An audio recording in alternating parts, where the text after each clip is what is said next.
ಓಂ ಶಾಂತಿ. ಇಂದಿನ ಪರಮಾತ್ಮನ ಮಹಾವಾಕ್ಯ ಮುರುಳಿ ದಿನಾಂಕ 14/6/2025. ಬಾಪ್ತಾದ ಮಧುಬನ.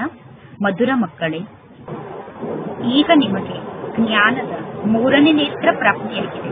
ಆದ್ದರಿಂದ ಈಗ ನಿಮ್ಮ ಕಣ್ಣು ಯಾವುದೇ ವ್ಯಕ್ತಿಗೆ ಆಕರ್ಷಿತ ಆಗಿ ಅವರ ನೆನಪಿನಲ್ಲಿ ಮುಳುಗಬಾರದು. ಇಂದಿನ ಪ್ರಶ್ನೆಯಾಗಿದೆ, ಯಾರಿಗೆ ಈ ಹಳೆಯ ಜಗತ್ತಿನ ಬಗ್ಗೆ ವೈರಾಗ್ಯ ಇರುತ್ತದೆಯೋ ಅಂತವರ ಲಕ್ಷಣ ಏನಾಗಿರುತ್ತದೆ? ಉತ್ತರ: ಅವರು ತಮ್ಮ ಸರ್ವಸ್ವವನ್ನು ಪರಮಾತ್ಮ ತಂದೆಗೆ ಅರ್ಪಣೆ ಮಾಡುತ್ತಾರೆ. ನನ್ನದು ಅನ್ನುವಂಥದ್ದು ಏನೂ ಇಲ್ಲ ಎಂದು ತಿಳಿದುಕೊಳ್ಳುತ್ತಾರೆ. ಪರಮಾತ್ಮ ತಂದೆ, ಈ ದೇಹ ಕೂಡ ನನ್ನದಲ್ಲ, ಇದು ಹಳೆಯ ದೇಹ ಆಗಿದೆ. ನಾನು ಈ ದೇಹವನ್ನು ತ್ಯಾಗ ಮಾಡಬೇಕು. ಅವರಿಗೆ ಎಲ್ಲರ ಬಗ್ಗೆ ಇರುವಂತಹ ಮೋಹ ಸಮಾಪ್ತಿಯಾಗುತ್ತದೆ. ಅವರು ನಷ್ಟಮೋಹಿಗಳಾಗುತ್ತಾರೆ. ಅವರ ಬುದ್ಧಿಯಲ್ಲಿ ಸದಾ ಈ ಮಾತಿನ ಸ್ಮೃತಿ ಇರುತ್ತದೆ, ಈ ಜಗತ್ತಿನ ಯಾವ ವಸ್ತುವು ನನ್ನ ಕೆಲಸಕ್ಕೆ ಬರುವುದಿಲ್ಲ, ಏಕೆಂದರೆ ಇದೆಲ್ಲ ಹದ್ದಿನ ವಸ್ತು ಆಗಿದೆ. ಓಂ ಶಾಂತಿ. ಪರಮಾತ್ಮ ತಂದೆ ಮಕ್ಕಳಿಗೆ ಬ್ರಹ್ಮಾಂಡದ ಜ್ಞಾನವನ್ನು ತಿಳಿಸುತ್ತಿದ್ದಾರೆ ಮತ್ತು ಸೃಷ್ಟಿ ಚಕ್ರದ ಆದಿ ಮಧ್ಯ ಅಂತ್ಯದ ಜ್ಞಾನವನ್ನು ತಿಳಿಸುತ್ತಿದ್ದಾರೆ. ಈ ಜ್ಞಾನವನ್ನು ಹೊಸಬರು ಯಾರೂ ತಿಳಿಸಲು ಸಾಧ್ಯ ಇಲ್ಲ. ಕೇವಲ ಭಗವದ್ಗೀತೆಯಲ್ಲಿ ಮಾತ್ರ ರಾಜಯೋಗದ ಬಗ್ಗೆ ವರ್ಣನೆ ಇದೆ. ಭಗವಂತ ತಂದೆ ಬಂದು ನರನಿಂದ ನಾರಾಯಣನನ್ನಾಗಿ ಮಾಡುತ್ತಾರೆ. ಭಗವದ್ಗೀತೆಯನ್ನು ಬಿಟ್ಟು ಬೇರೆ ಯಾವ ಶಾಸ್ತ್ರದಲ್ಲೂ ರಾಜಯೋಗದ ಬಗ್ಗೆ ವರ್ಣನೆ ಇಲ್ಲ.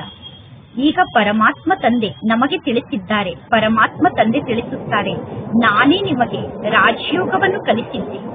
ಪರಮಾತ್ಮ ತಂದೆ ನಮಗೆ ಈ ಮಾತನ್ನು ಕೂಡ ತಿಳಿಸಿದ್ದಾರೆ. ಈ ಜ್ಞಾನ ಪರಂಪರೆಯಿಂದ ನಡೆದುಕೊಂಡು ಬಂದಿಲ್ಲ. ಪರಮಾತ್ಮ ತಂದೆ ಬಂದು ಒಂದು ಧರ್ಮವನ್ನು ಸ್ಥಾಪನೆ ಮಾಡುತ್ತಾರೆ. ಇನ್ನು ಉಳಿದ ಎಲ್ಲಾ ಧರ್ಮಗಳು ವಿನಾಶ ಆಗುತ್ತದೆ. ಯಾವ ಶಾಸ್ತ್ರಗಳೂ ಕೂಡ ಪರಂಪರೆಯವರೆಗೆ ನಡೆಯುವುದಿಲ್ಲ. ಇನ್ನು ಯಾರೆಲ್ಲ ಧರ್ಮ ಸ್ಥಾಪನೆಯನ್ನು ಮಾಡುವುದಕ್ಕೋಸ್ಕರ ಬರುತ್ತಾರೋ ಆ ಸಮಯದಲ್ಲಿ ವಿನಾಶ ಅಂತೂ ಆಗುವುದಿಲ್ಲ. ಧರ್ಮ ಸ್ಥಾಪಕರು ಧರ್ಮವನ್ನು ಸ್ಥಾಪನೆ ಮಾಡಲು ಬಂದಾಗ ವಿನಾಶ ಅಂತೂ ಆಗುವುದಿಲ್ಲ. ಧರ್ಮ ಸ್ಥಾಪಕರು ಬಂದಾಗ ಎಲ್ಲವೂ ಸಮಾಪ್ತಿಯಾಗುವುದಿಲ್ಲ. ಭಕ್ತಿ ಮಾರ್ಗದಲ್ಲಿ ಶಾಸ್ತ್ರವನ್ನು ಓದುತ್ತಾ ಬರುತ್ತಾರೆ. ಬಲೆ ಲೌಕಿಕ ಜಗತ್ತಿನಲ್ಲಿರುವಂತಹ ಬ್ರಾಹ್ಮಣ ಧರ್ಮದವರಿಗೂ ಕೂಡ ಭಗವದ್ಗೀತೆ ಶಾಸ್ತ್ರ ಆಗಿದೆ. ಆದರೆ ಭಗವದ್ಗೀತೆಯನ್ನು ಭಕ್ತಿ ಮಾರ್ಗದಲ್ಲಿ ನಿರ್ಮಾಣ ಮಾಡುತ್ತಾರೆ. ಏಕೆಂದರೆ ಸತ್ಯುಗದಲ್ಲಿ ಯಾವ ಶಾಸ್ತ್ರವೂ ಇರುವುದಿಲ್ಲ. ಅನ್ಯ ಧರ್ಮಗಳು ಸ್ಥಾಪನೆ ಆಗುವಂತಹ ಸಮಯದಲ್ಲಿ ವಿನಾಶ ಆಗುವುದಿಲ್ಲ. ಅನ್ಯ ಧರ್ಮಗಳು ಸ್ಥಾಪನೆಯಾದಾಗ ಹಳೆಯ ಜಗತ್ತು ವಿನಾಶ ಆಗಿ ಹೊಸ ಜಗತ್ತು ನಿರ್ಮಾಣ ಆಗುವುದಿಲ್ಲ. ಜಗತ್ತು ನಡೆಯುತ್ತಿರುತ್ತದೆ. ಈಗ ಮಕ್ಕಳಾದ ನೀವು ತಿಳಿದುಕೊಂಡಿದ್ದೀರಾ, ಈಗ ಈ ಹಳೆಯ ಜಗತ್ತು ಸಮಾಪ್ತಿಯಾಗಲೇಬೇಕು. ಪರಮಾತ್ಮ ತಂದೆ ನಮಗೆ ಶಿಕ್ಷಣವನ್ನು ಕಲಿಸುತ್ತಿದ್ದಾರೆ. ಕೇವಲ ಭಗವದ್ಗೀತೆಯ ಬಗ್ಗೆ ಗಾಯನ ಇದೆ. ಗೀತಾ ಜಯಂತಿಯನ್ನು ಆಚರಣೆ ಮಾಡುತ್ತಾರೆ. ವೇದಗಳ ಜಯಂತಿಯನ್ನು ಆಚರಣೆ ಮಾಡುವುದಿಲ್ಲ.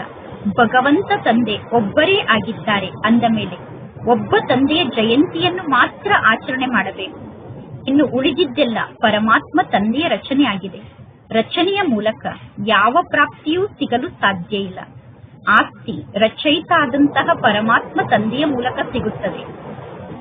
ಚಾಚ, ಕಾಕ ಮುಂತಾದವರಿಂದ ನಮಗೆ ಆಸ್ತಿ ಸಿಗುವುದಿಲ್ಲ. ಈಗ ಇಲ್ಲಿ ಪರಮಾತ್ಮ ತಂದೆ ಬೇಹದ್ದಿನ ತಂದೆಯಾಗಿದ್ದಾರೆ. ಬೇಹದ್ದಿನ ತಂದೆಯಾದ ಪರಮಾತ್ಮ ತಂದೆ ನಮಗೆ ಬೇಹದ್ದಿನ ಜ್ಞಾನವನ್ನು ನೀಡುವಂತವರಾಗಿದ್ದಾರೆ. ಇಲ್ಲಿ ಪರಮಾತ್ಮ ತಂದೆ ಬೇರೆ ಯಾವ ಶಾಸ್ತ್ರದ ಜ್ಞಾನವನ್ನೂ ತಿಳಿಸುವುದಿಲ್ಲ. ಪರಮಾತ್ಮ ತಂದೆ ತಿಳಿಸುತ್ತಾರೆ, ಎಲ್ಲಾ ಶಾಸ್ತ್ರಗಳು ಭಕ್ತಿ ಮಾರ್ಗದ ಶಾಸ್ತ್ರ ಆಗಿದೆ. ಆ ಎಲ್ಲಾ ಶಾಸ್ತ್ರಗಳ ಸಾರವನ್ನು ನಾನು ನಿಮಗೆ ತಿಳಿಸುತ್ತೇನೆ. ಶಾಸ್ತ್ರಕ್ಕೆ ಶಿಕ್ಷಣ ಎಂದು ಕರೆಯುವುದಿಲ್ಲ. ಶಿಕ್ಷಣದ ಮೂಲಕ ಪದವಿ ಪ್ರಾಪ್ತಿಯಾಗುತ್ತದೆ. ಇಲ್ಲಿ ಪರಮಾತ್ಮ ತಂದೆ ಮಕ್ಕಳಿಗೆ ಶಿಕ್ಷಣವನ್ನು ಕಲಿಸುತ್ತಿದ್ದಾರೆ. ಭಗವಾನ್ ವಾಚಾಗಿದೆ ಮಕ್ಕಳಿಗೋಸ್ಕರ. ಪುನಃ 5000 ವರ್ಷದ ನಂತರ ಇದೇ ರೀತಿ ಪರಮಾತ್ಮ ತಂದೆ ಮಕ್ಕಳಿಗೆ ಶಿಕ್ಷಣವನ್ನು ಕಲಿಸುತ್ತಾರೆ. ಮಕ್ಕಳಿಗೆ ಗೊತ್ತಿದೆ, ರಚಯಿತ ಆದಂತಹ ಪರಮಾತ್ಮ ತಂದೆಯ ಮೂಲಕ ನಾವೀಗ ರಚಯಿತನ ಬಗ್ಗೆ ಅರ್ಥ ಮಾಡಿಕೊಂಡಿದ್ದೇವೆ ಮತ್ತು ರಚನೆಯ ಆದಿ ಮಧ್ಯ ಅಂತ್ಯದ ಬಗ್ಗೆ ಅರ್ಥ ಮಾಡಿಕೊಂಡಿದ್ದೇವೆ. ಬೇರೆ ಯಾರೂ ಕೂಡ ಈ ಜ್ಞಾನವನ್ನು ತಿಳಿಸಲು ಸಾಧ್ಯ ಇಲ್ಲ. ಒಬ್ಬ ಪರಮಾತ್ಮ ತಂದೆಯನ್ನು ಬಿಟ್ಟು ಬೇರೆ ಯಾರು ಈ ಜ್ಞಾನವನ್ನು ತಿಳಿಸಲು ಸಾಧ್ಯ ಇಲ್ಲ. ಪರಮಾತ್ಮ ತಂದೆ ಬ್ರಹ್ಮನ ಮುಖಕಮಲದ ಮೂಲಕ ಈ ಜ್ಞಾನವನ್ನು ತಿಳಿಸುತ್ತಾರೆ. ಭಗವಂತ ತಂದೆ ಈ ಬ್ರಹ್ಮನ ತನುವನ್ನು ಲೋನಾಗಿ ತೆಗೆದುಕೊಂಡಿದ್ದಾರೆ. ಅಂದರೆ ಪರಮಾತ್ಮ ತಂದೆ ಈ ಬ್ರಹ್ಮನ ಮುಖವನ್ನು ಲೋನಾಗಿ ತೆಗೆದುಕೊಂಡಿದ್ದಾರೆ. ಈ ಬ್ರಹ್ಮನ ಮುಖಕ್ಕೆ ಗೌಮುಖ ಎಂದು ಕರೆಯಲಾಗುತ್ತದೆ. ಈ ಬ್ರಹ್ಮ ದೊಡ್ಡ ತಾಯಿ, ಅಂದರೆ ದೊಡ್ಡ ಮಾತೆಯಾಗಿದ್ದಾರೆ. ಈ ಬ್ರಹ್ಮನ ಮುಖದ ಮೂಲಕ ಜ್ಞಾನದ ಮಹಾವಾಕ್ಯ ಬರುತ್ತದೆ. ಬ್ರಹ್ಮನ ಮುಖದ ಮೂಲಕ ನೀರು ಮುಂತಾದದ್ದು ಬರಲು ಸಾಧ್ಯ ಇಲ್ಲ. ಭಕ್ತಿ ಮಾರ್ಗದಲ್ಲಿ ಪುನಃ ಗೌಮುಖದಿಂದ ಜಲ ಬಂತು ಎಂದು ತೋರಿಸುತ್ತಾರೆ. ಈಗ ಮಕ್ಕಳಾದ ನೀವು ಅರ್ಥ ಮಾಡಿಕೊಂಡಿದ್ದೀರಾ ಭಕ್ತಿ ಮಾರ್ಗದಲ್ಲಿ ಎಂತೆಂತಹ ಕಾರ್ಯವನ್ನು ಮಾಡುತ್ತಾರೆ ಎಂದು. ಗೌಮುಖದಿಂದ ಬರುವಂತಹ ನೀರನ್ನು ಕುಡಿಯುವುದಕ್ಕೋಸ್ಕರ ಎಷ್ಟು ದೂರದವರೆಗೂ ಹೋಗುತ್ತಾರೆ. ಈಗ ನೀವು ಮನುಷ್ಯರಿಂದ ದೇವತೆ ಆಗುತ್ತಿದ್ದೀರಾ. ಇಲ್ಲಿ ನಿಮಗೆ ಗೊತ್ತಿದೆ, ಪರಮಾತ್ಮ ತಂದೆ ಪ್ರತಿ ಕಲ್ಪದಲ್ಲೂ ಬಂದು ಮನುಷ್ಯರಿಂದ ದೇವತೆಯನ್ನಾಗಿ ಮಾಡುವುದಕ್ಕೋಸ್ಕರ ಈ ಶಿಕ್ಷಣವನ್ನು ಕಲಿಸುತ್ತಾರೆ. ಪರಮಾತ್ಮ ತಂದೆ ಹೇಗೆ ಶಿಕ್ಷಣವನ್ನು ಕಲಿಸುತ್ತಿದ್ದಾರೆ ಅನ್ನುವುದನ್ನು ನೀವು ನೋಡುತ್ತೀರಾ. ನೀವೀಗ ಭಗವಂತ ತಂದೆ ನಮಗೆ ಶಿಕ್ಷಣವನ್ನು ಕಲಿಸುತ್ತಿದ್ದಾರೆ ಅನ್ನುವ ಮಾತನ್ನು ಎಲ್ಲರಿಗೂ ತಿಳಿಸುತ್ತೀರಾ. ಪರಮಾತ್ಮ ತಂದೆ ತಿಳಿಸುತ್ತಾರೆ, ತಂದೆಯಾದ ನನ್ನೊಬ್ಬನನ್ನೇ ನೀವು ನೆನಪು ಮಾಡಿ, ಆಗ ನಿಮ್ಮ ವಿಕರ್ಮ ವಿನಾಶ ಆಗುತ್ತದೆ. ನಿಮಗೆ ಗೊತ್ತಿದೆ, ಸತ್ಯುಗದಲ್ಲಿ ಮನುಷ್ಯರ ಸಂಖ್ಯೆ ಬಹಳಷ್ಟು ಕಡಿಮೆ ಇರುತ್ತದೆ. ಕಲಿಯುಗದಲ್ಲಿ ಮನುಷ್ಯರ ಸಂಖ್ಯೆ ಬಹಳಷ್ಟು ಜಾಸ್ತಿ ಇದೆ. ಪರಮಾತ್ಮ ತಂದೆ ಬಂದು ಆದಿ ಸನಾತನ ದೇವಿ ದೇವತಾ ಧರ್ಮವನ್ನು ಸ್ಥಾಪನೆ ಮಾಡುತ್ತಿದ್ದಾರೆ. ಪರಮಾತ್ಮ ತಂದೆ ನಮ್ಮನ್ನು ಮನುಷ್ಯರಿಂದ ದೇವತೆಯನ್ನಾಗಿ ಮಾಡುತ್ತಿದ್ದಾರೆ. ಮನುಷ್ಯರಿಂದ ದೇವತೆ ಆಗುವಂತಹ ಮಕ್ಕಳಲ್ಲಿ ದೈವಿ ಗುಣಗಳು ಕೂಡ ಕಾಣಿಸುತ್ತದೆ. ಮನುಷ್ಯರಿಂದ ದೇವತೆ ಆಗುವಂತಹ ಮಕ್ಕಳಲ್ಲಿ ಕ್ರೋಧದ ಅಂಶ ಇರಬಾರದು. ಒಂದು ವೇಳೆ ಎಂದಾದರೂ ನಿಮಗೆ ಕ್ರೋಧ ಬಂದರೆ ತಕ್ಷಣ ಪರಮಾತ್ಮ ತಂದೆಗೆ ನೀವು ಪತ್ರವನ್ನು ಬರೆಯುತ್ತೀರಾ, ಬಾಬಾ ಇಂದು ನನ್ನಿಂದ ಇಂತಹ ತಪ್ಪಾಯಿತು, ನಾನು ಕ್ರೋಧವನ್ನು ಮಾಡಿದೆ, ವಿಕರ್ಮವನ್ನು ಮಾಡಿದೆ ಎಂದು. ಪರಮಾತ್ಮ ತಂದೆಯ ಜೊತೆಗೆ ಈಗ ನಿಮಗೆ ಸಂಪೂರ್ಣ ಸಂಬಂಧ ಇದೆ. ಪರಮಾತ್ಮ ತಂದೆಯ ಜೊತೆಗೆ ಈಗ ನಿಮಗೆ ಎಷ್ಟೊಂದು ಸಂಬಂಧ ಇದೆ. ಬಾಬಾ ನಾನು ಕ್ರೋಧವನ್ನು ಮಾಡಿದೆ, ನಾನು ತಪ್ಪನ್ನು ಮಾಡಿದೆ, ನನ್ನನ್ನು ಕ್ಷಮಿಸಿ ಎಂದು ನೀವು ಪತ್ರವನ್ನು ಬರೆಯುತ್ತೀರಾ. ಪರಮಾತ್ಮ ತಂದೆ ತಿಳಿಸುತ್ತಾರೆ, ಇಲ್ಲಿ ಯಾರನ್ನೂ ಕ್ಷಮಿಸುವುದಿಲ್ಲ. ಇನ್ನು ಮುಂದೆ ನಿಮ್ಮ ಮೂಲಕ ಇಂತಹ ತಪ್ಪು ನಡೆಯಬಾರದು. ಟೀಚರ್ ಯಾರನ್ನಾದರೂ ಕ್ಷಮಿಸುತ್ತಾರೇನು? ನಿಮ್ಮ ನಡತೆ ಚೆನ್ನಾಗಿಲ್ಲ ಎಂದು ಟೀಚರ್ ರಿಜಿಸ್ಟರ್ ಅನ್ನು ತೋರಿಸುತ್ತಾರೆ. ಬೇಹದ್ದಿನ ತಂದೆ ಕೂಡ ತಿಳಿಸುತ್ತಾರೆ, ನೀವೀಗ ಸ್ವಯಂನಲ್ಲಿರುವಂತಹ ಗುಣಗಳನ್ನು ನೋಡಿಕೊಳ್ಳಿ.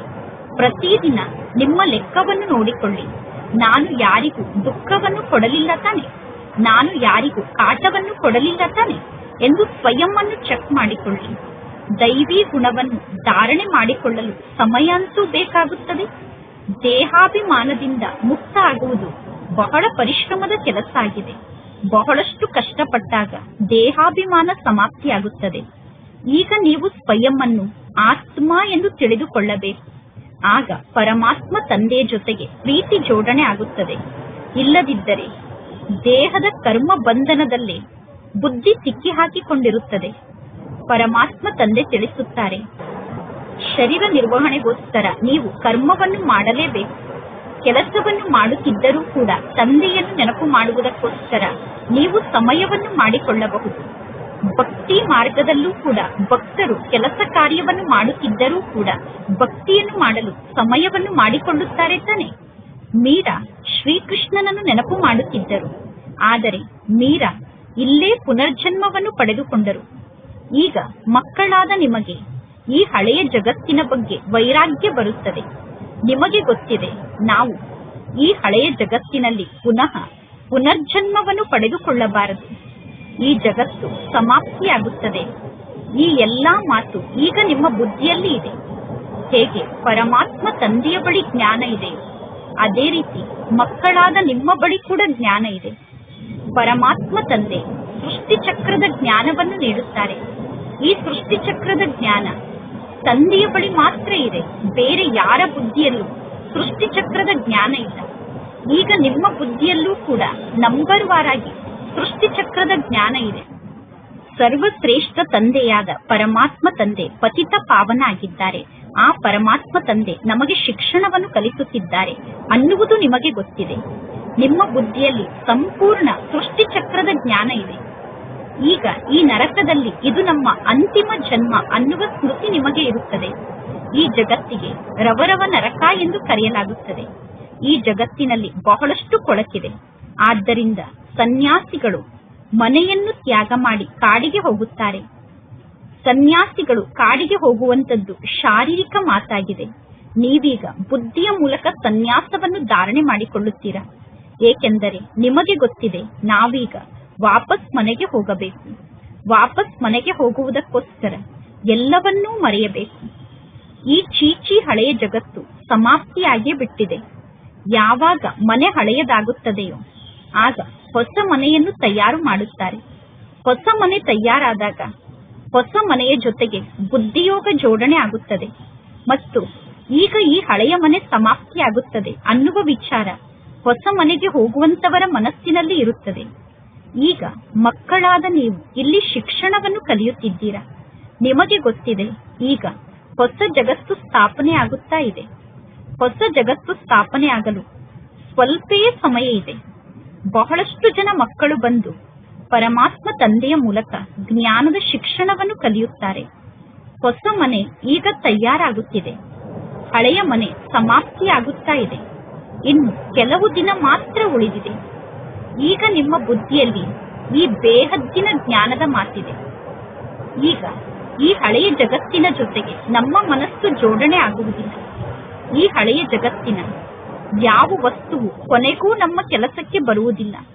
ನಾವೀಗ ಈ ಜಗತ್ತಿನಿಂದ ವಾಪಸ್ ಹೋಗಬೇಕು ಎಂದು ಬಯಸುತ್ತೇವೆ.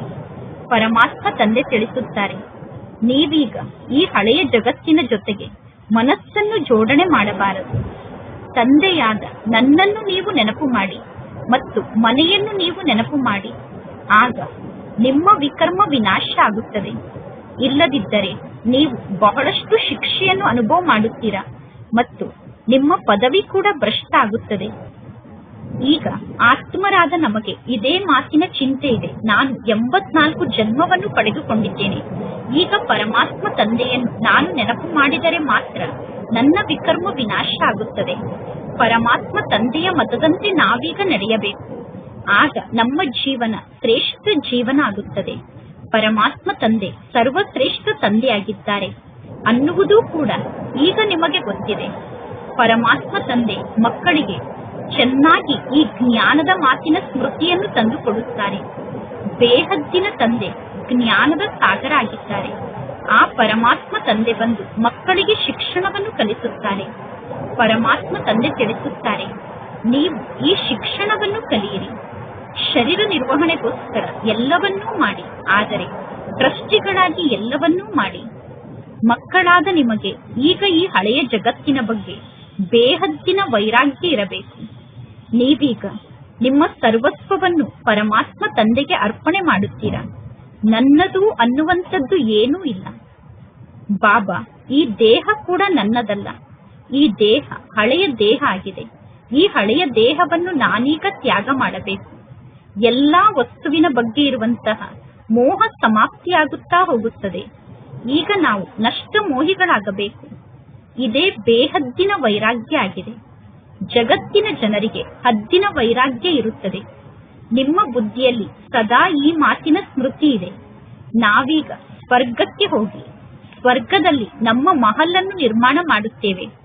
ಈ ಜಗತ್ತಿನ ಯಾವ ವಸ್ತುವು ಈಗ ಕೆಲಸಕ್ಕೆ ಬರುವುದಿಲ್ಲ, ಏಕೆಂದರೆ ಇದೆಲ್ಲ ಹದ್ದಿನ ವಸ್ತು ಆಗಿದೆ. ಈಗ ನೀವು ಹದ್ದಿನಿಂದ ದೂರಾಗಿ ಬೇಹದ್ದಿಗೆ ಹೋಗುತ್ತಿದ್ದೀರಾ. ನಿಮ್ಮ ಬುದ್ಧಿಯಲ್ಲಿ ಈ ಬೇಹದ್ದಿನ ಜ್ಞಾನ ಇರಬೇಕು. ಈಗ ನಿಮ್ಮ ಕಣ್ಣು ಯಾರ ಆಕರ್ಷಣೆಗೂ ಆಕರ್ಷಿತಾಗಿ ಯಾರ ಪ್ರೀತಿಯಲ್ಲೂ ಮುಳುಗಬಾರದು. ಈಗ ನಾವು ನಮ್ಮ ಮನೆಗೆ ವಾಪಸ್ ಹೋಗಬೇಕು.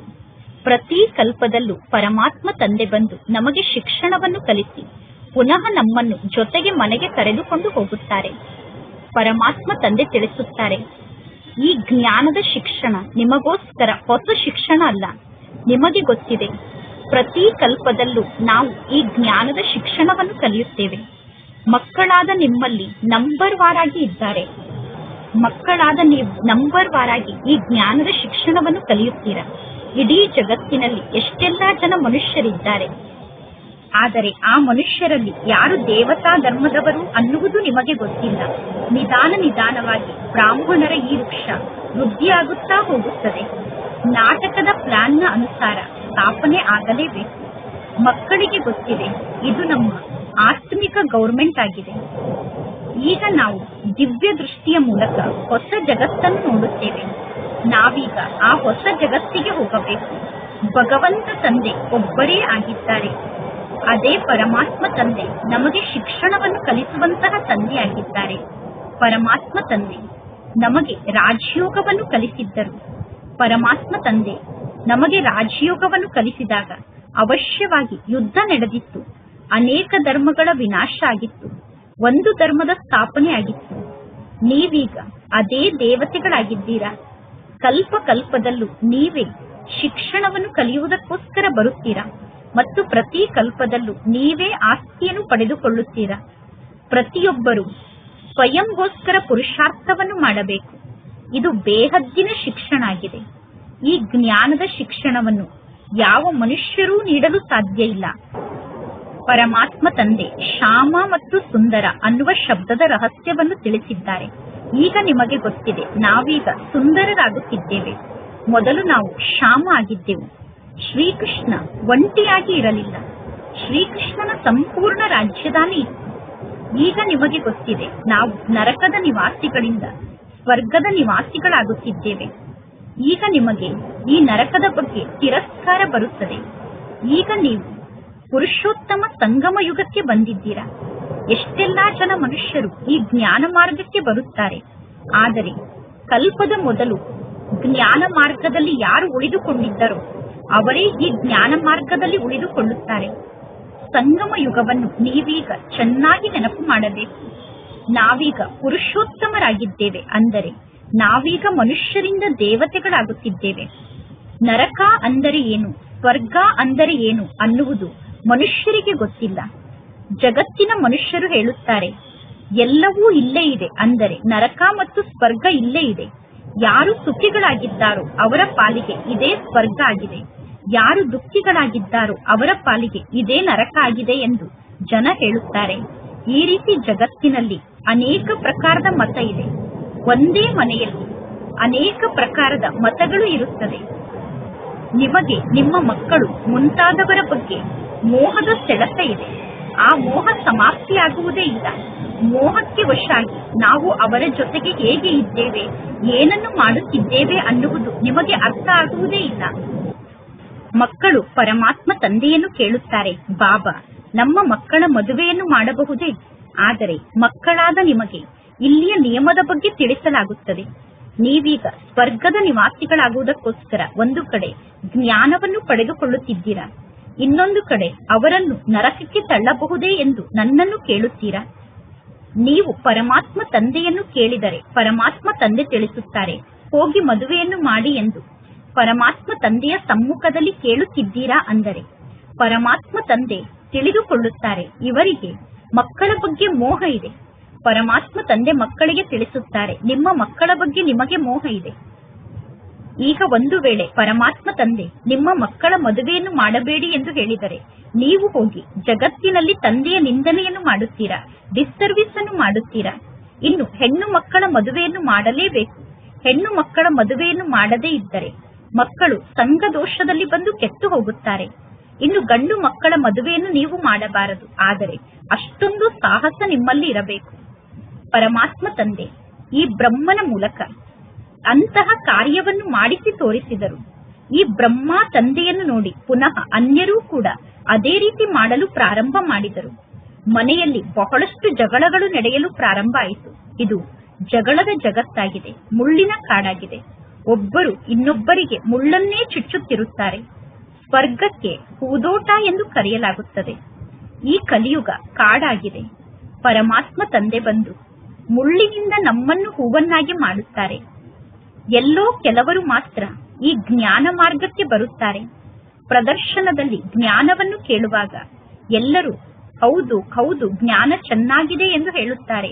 ಆದರೆ ಜ್ಞಾನದ ಯಾವ ಮಾತನ್ನು ಸ್ವಲ್ಪ ಕೂಡ ಅರ್ಥ ಮಾಡಿಕೊಳ್ಳುವುದಿಲ್ಲ. ಒಂದು ಕಿವಿಯಿಂದ ಜ್ಞಾನವನ್ನು ಕೇಳುತ್ತಾರೆ, ಇನ್ನೊಂದು ಕಿವಿಯಿಂದ ಜ್ಞಾನದ ಮಾತನ್ನು ತೆಗೆದು ಹಾಕುತ್ತಾರೆ. ರಾಜಧಾನಿಯನ್ನು ಸ್ಥಾಪನೆ ಮಾಡಲು ಸಮಯ ಅಂತೂ ಬೇಕಾಗುತ್ತದೆ ತಾನೆ. ಮನುಷ್ಯರು ತಮ್ಮನ್ನು ತಾವು ಮುಳ್ಳು ಎಂದು ತಿಳಿದುಕೊಳ್ಳುವುದಿಲ್ಲ. ಈ ಸಮಯದಲ್ಲಿ ಮನುಷ್ಯರ ಚೆಹರೆ ನೋಡಲು ಬಲೆ ಮನುಷ್ಯರಂತೆ ಇದೆ. ಆದರೆ ಮನುಷ್ಯರ ಬುದ್ಧಿ ಕೋತಿಗಿಂತ ಕನಿಷ್ಠ ಆಗಿದೆ. ಆದರೆ ನನ್ನ ಬುದ್ಧಿ ಕೋತಿಗಿಂತ ಕನಿಷ್ಠ ಆಗಿದೆ ಎಂದು ಯಾರೂ ತಿಳಿದುಕೊಳ್ಳುವುದಿಲ್ಲ. ಅಂದ ಮೇಲೆ ಪರಮಾತ್ಮ ತಂದೆ ತಿಳಿಸುತ್ತಾರೆ, ನಿಮ್ಮ ರಚನೆಗೆ ನೀವೀಗ ತಿಳಿಸಬೇಕು. ಅಂದರೆ ನಿಮ್ಮ ಮಕ್ಕಳಿಗೆ ಈ ಜ್ಞಾನವನ್ನು ತಿಳಿಸಬೇಕು. ಒಂದು ವೇಳೆ ನಿಮ್ಮ ಗಂಡು ಮಕ್ಕಳು ಜ್ಞಾನವನ್ನು ಅರ್ಥ ಮಾಡಿಕೊಳ್ಳದೇ ಇದ್ದರೆ ಮಕ್ಕಳನ್ನು ಮನೆಯಿಂದ ಕಳಿಸಿಬಿಡಬೇಕು. ಆದರೆ ಅಂತಹ ಶಕ್ತಿ ನಿಮ್ಮಲ್ಲಿ ಇರಬೇಕು ತಾನೆ. ಮೋಹದ ಕೀಟ ಮಕ್ಕಳ ಮನಸ್ಸಿನಲ್ಲಿ ಇದೆ. ಮೋಹದ ಕೀಟ ಹೇಗೆ ನಿಮ್ಮಲ್ಲಿ ಸೇರಿಕೊಂಡಿದೆ ಅಂದರೆ, ಮಕ್ಕಳು ಮದುವೆಯನ್ನು ಮಾಡಿಕೊಳ್ಳುತ್ತೇವೆ ಎಂದು ಹೇಳಿದಾಗ ಮಕ್ಕಳನ್ನು ಮನೆಯಿಂದ ಹೊರಗಡೆ ಕಳಿಸಲು ನಿಮಗೆ ಸಾಧ್ಯ ಆಗುವುದಿಲ್ಲ. ಏಕೆಂದರೆ ನಿಮ್ಮಲ್ಲಿ ಮೋಹ ಇದೆ.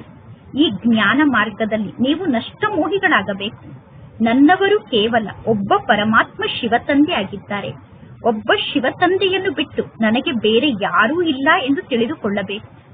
ನಮ್ಮನ್ನು ವಾಪಸ್ ಕರೆದುಕೊಂಡು ಹೋಗುವುದಕ್ಕೋಸ್ಕರ ಈಗ ಪರಮಾತ್ಮ ತಂದೆ ಬಂದಿದ್ದಾರೆ. ಅಂದ ಮೇಲೆ ನಾವೀಗ ಅವಶ್ಯವಾಗಿ ಪಾವನ ಆತ್ಮರು ಆಗಬೇಕು. ಇಲ್ಲದಿದ್ದರೆ ನೀವು ಬಹಳಷ್ಟು ಶಿಕ್ಷೆಯನ್ನು ಅನುಭವ ಮಾಡುತ್ತೀರಾ. ಪುನಃ ನಿಮ್ಮ ಪದವಿ ಕೂಡ ಭ್ರಷ್ಟ ಆಗುತ್ತದೆ. ನೀವೀಗ ಸ್ವಯಂ ಅನ್ನು ಸತೋ ಪ್ರಧಾನ ಆತ್ಮರನ್ನಾಗಿ ಮಾಡಿಕೊಳ್ಳಬೇಕು. ಸತೋ ಪ್ರಧಾನ ಆಗುವಂತಹ ಚಿಂತೆ ಈಗ ನಿಮಗೆ ಇದೆ. ಶಿವನ ಮಂದಿರಕ್ಕೆ ಹೋಗಿ ನೀವೀಗ ಜ್ಞಾನವನ್ನು ತಿಳಿಸಬಹುದು. ಭಗವಂತ ತಂದೆ ಭಾರತವನ್ನು ಸ್ವರ್ಗಕ್ಕೆ ಮಾಲೀಕನನ್ನಾಗಿ ಮಾಡಿದ್ದರು. ಈಗ ಪುನಃ ಪರಮಾತ್ಮ ತಂದೆ ಭಾರತ ದೇಶವನ್ನು ಇಡೀ ವಿಶ್ವಕ್ಕೆ ಮಾಲೀಕನನ್ನಾಗಿ ಮಾಡುತ್ತಿದ್ದಾರೆ. ಪರಮಾತ್ಮ ತಂದೆ ಕೇವಲ ತಿಳಿಸುತ್ತಾರೆ, ತಂದೆಯಾದ ನನ್ನನ್ನು ನೀವು ನೆನಪು ಮಾಡಿ. ಒಳ್ಳೆಯದು. ಮಧುರಾತಿ ಮಧುರ ಅಗಲಿ ಹೋಗಿ ಮರಳಿ ಸಿಕ್ಕಿರುವ ಮಕ್ಕಳ ಪ್ರತಿ ಮಾಸ್ಪಿತಾ ಬಾಪ್ ದಾದಾರವರ ನೆನಪು, ಪ್ರೀತಿ ಹಾಗೂ ಸುಪ್ರಭಾತ. ಆತ್ಮಿಕ ಮಕ್ಕಳಿಗೆ ಆತ್ಮಿಕ ತಂದೆಯ ನಮಸ್ತೆ. ಆತ್ಮಿಕ ತಂದೆಗೆ ಆತ್ಮಿಕ ಮಕ್ಕಳ ನೆನಪು, ಪ್ರೀತಿ ಹಾಗೂ ನಮಸ್ತೆ ನಮಸ್ತೆ ನಮಸ್ತೆ. ಧಾರಣೆಗೋಸ್ಕರ ಮುಖ್ಯ ಸಾರ. ಫಸ್ಟ್ ಪಾಯಿಂಟ್, ಈ ಹಳೆಯ ಜಗತ್ತಿನ ಬಗ್ಗೆ ಬೇಹದ್ದಿನ ವೈರಾಗಿಗಳಾಗಿ ತಮ್ಮ ಸರ್ವಸ್ವವನ್ನು ಪರಮಾತ್ಮ ತಂದೆಗೆ ಅರ್ಪಣೆ ಮಾಡಿಬಿಡಬೇಕು. ನನ್ನದು ಅನ್ನುವಂಥದ್ದು ಏನೂ ಇಲ್ಲ. ಈ ದೇಹ ಕೂಡ ನನ್ನದಲ್ಲ. ಈ ದೇಹದ ಬಗ್ಗೆ ಇರುವ ಮೋಹವನ್ನು ಸಮಾಪ್ತಿ ಮಾಡಿಕೊಂಡು ನಷ್ಟ ಮೋಹಿಗಳಾಗಬೇಕು. ಸೆಕೆಂಡ್ ಪಾಯಿಂಟ್, ರಿಜಿಸ್ಟರ್ನಲ್ಲಿ ಕಲೆಯನ್ನು ಮಾಡಿಕೊಳ್ಳುವಂತಹ ಯಾವ ತಪ್ಪನ್ನೂ ಕೂಡ ನೀವು ಎಂದೂ ಮಾಡಬಾರದು. ನಮ್ಮ ರಿಜಿಸ್ಟರ್ನಲ್ಲಿ ಕಲೆ ಆಗುವಂತಹ ಯಾವ ತಪ್ಪನ್ನು ನಾವೀಗ ಮಾಡಬಾರದು. ಸರ್ವ ದೈವಿ ಗುಣವನ್ನು ನಾವು ಧಾರಣೆ ಮಾಡಿಕೊಳ್ಳಬೇಕು. ಆಂತರ್ಯದಲ್ಲಿ ಸ್ವಲ್ಪ ಕೂಡ ಕ್ರೋಧದ ಅಂಶ ಇರಬಾರದು. ಇಂದಿನ ವರದಾನ ಆಗಿದೆ, ಕೇಳುವುದು, ವಿಚಾರ ಮಾಡುವುದು ಮತ್ತು ಮಾಡುವುದು ಮೂರನ್ನೂ ಕೂಡ ಸಮಾನವನ್ನಾಗಿ ಮಾಡಿಕೊಳ್ಳುವಂತಹ ಜ್ಞಾನಿ ಆತ್ಮರಾಗಿ. ಈಗ ವಾನಪ್ರಸ್ಥ ಸ್ಥಿತಿಯನ್ನು ತಲುಪುವಂತಹ ಸಮಯ ಬಂದಿದೆ. ಈಗ ನಾವು ವಾನಪ್ರಸ್ಥ ಸ್ಥಿತಿಗೆ ಹೋಗುವಂತಹ ಸಮಯ ಸಮೀಪಕ್ಕೆ ಬರುತ್ತಿದೆ. ಆದ್ದರಿಂದ ದುರ್ಬಲತೆಗಳ ನನ್ನತನವನ್ನು ನಾವೀಗ ಸಮಾಪ್ತಿ ಮಾಡಿಕೊಳ್ಳಬೇಕು, ಅಥವಾ ದುರ್ಬಲತೆಗಳ ವ್ಯರ್ಥದ ಆಟವನ್ನು ಸಮಾಪ್ತಿ ಮಾಡಿಕೊಳ್ಳಬೇಕು. ವಿಚಾರ ಮಾಡುವುದು ಮತ್ತು ಮಾಡುವುದನ್ನು ಸಮಾನ ಮಾಡಿಕೊಳ್ಳಬೇಕು. ಆಗ ನಿಮಗೆ ಜ್ಞಾನ ಸ್ವರೂಪ ಆತ್ಮರು ಎಂದು ಕರೆಯಲಾಗುತ್ತದೆ. ಯಾರು ಈ ರೀತಿ ಜ್ಞಾನ ಸ್ವರೂಪ ಜ್ಞಾನಿ ಆತ್ಮರಾಗಿದ್ದಾರೋ ಅವರ ಪ್ರತಿಯೊಂದು ಕರ್ಮ, ಸಂಸ್ಕಾರ, ಗುಣ ಮತ್ತು ಕರ್ತವ್ಯ ಪರಮಾತ್ಮ ತಂದೆಯ ಸಮಾನ ಸಮರ್ಥ ಆಗಿರುತ್ತದೆ. ಅವರು ಎಂದೂ ಕೂಡ ವ್ಯರ್ಥದ ವಿಚಿತ್ರ ಆಟವನ್ನು ಆಡಲು ಸಾಧ್ಯ ಇಲ್ಲ. ಸದಾ ಪರಮಾತ್ಮ ತಂದೆಯ ಜೊತೆಗೆ ಮಿಲನವನ್ನು ಮಾಡುವಂತಹ ಆಟದಲ್ಲಿ ಅವರು ಬ್ಯುಸಿಯಾಗಿ ಇರುತ್ತಾರೆ. ಒಬ್ಬ ತಂದೆಯ ಜೊತೆಗೆ ಮಿಲನವನ್ನು ಮಾಡುತ್ತಾರೆ ಮತ್ತು ಅನ್ಯರನ್ನೂ ಕೂಡ ಪರಮಾತ್ಮ ತಂದೆಯ ಸಮಾನ ಮಾಡುತ್ತಾರೆ. ಇಂದಿನ ಸ್ಲೋಗನ್ ಆಗಿದೆ, ಸೇವೆಯನ್ನು ಮಾಡುವಂತಹ ಉತ್ಸಾಹ ಸಣ್ಣ ಸಣ್ಣ ಕಾಯಿಲೆಯನ್ನು ಮಾಯ ಮಾಡಿಬಿಡುತ್ತದೆ. ಇಂದಿನ ಅವ್ಯಕ್ತ ಸೂಚನೆಯಾಗಿದೆ, ಆತ್ಮಿಕ ಸ್ಥಿತಿಯಲ್ಲಿ ಸ್ಥಿತಾಗಿರುವಂತಹ ಅಭ್ಯಾಸವನ್ನು ಮಾಡಿಕೊಳ್ಳಿ. ಅಂತರ್ಮುಖಿಗಳು ಆಗಿ. ಅಂತರ್ಮುಖಿಗಳು ಅಂದರೆ ಮುಖ ಮತ್ತು ಮನಸ್ಸಿನ ಮೌನವನ್ನು ಧಾರಣೆ ಮಾಡಿಕೊಳ್ಳುವಂತವರು. ಮುಖದ ಮೂಲಕ ಮೌನವನ್ನು ಜಗತ್ತಿನ ಜನ ಕೂಡ ಮಾಡುತ್ತಾರೆ. ಅಂದರೆ ಬಾಯಿಯ ಮೂಲಕ ಮಾತನಾಡದೆ ಮುಖದ ಮೌನವನ್ನು ಜಗತ್ತಿನ ಜನ ಕೂಡ ಮಾಡುತ್ತಾರೆ.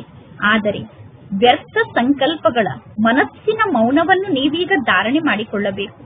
ಹೇಗೆ ನೀವು ಟ್ರಾಫಿಕ್ ಕಂಟ್ರೋಲ್ ಅನ್ನು ಮಾಡುತ್ತೀರಾ ಅಂದ ಮೇಲೆ ಈಗ ವ್ಯರ್ಥದ ಟ್ರಾಫಿಕ್ ಕಂಟ್ರೋಲ್ ಅನ್ನು ಮಾಡಿ. ಹೇಗೆ ವ್ಯರ್ಥ ಸಂಕಲ್ಪಗಳ ಟ್ರಾಫಿಕ್ ಅನ್ನು ನೀವು ಕಂಟ್ರೋಲ್ ಮಾಡಿ ಟ್ರಾಫಿಕ್ ಕಂಟ್ರೋಲ್ ಅನ್ನು ಮಾಡುತ್ತೀರಾ, ಅದೇ ರೀತಿ ಮಧ್ಯ ಮಧ್ಯದಲ್ಲಿ ಪ್ರತಿದಿನ ಮನಸ್ಸಿನಲ್ಲಿ ನಡೆಯುತ್ತಿರುವಂತಹ ವ್ಯರ್ಥ ಸಂಕಲ್ಪಗಳ ಟ್ರಾಫಿಕ್ ಕಂಟ್ರೋಲ್ ಅನ್ನು ಮಾಡಿ. ಒಳ್ಳೆಯದು. ಓಂ ಶಾಂತಿ.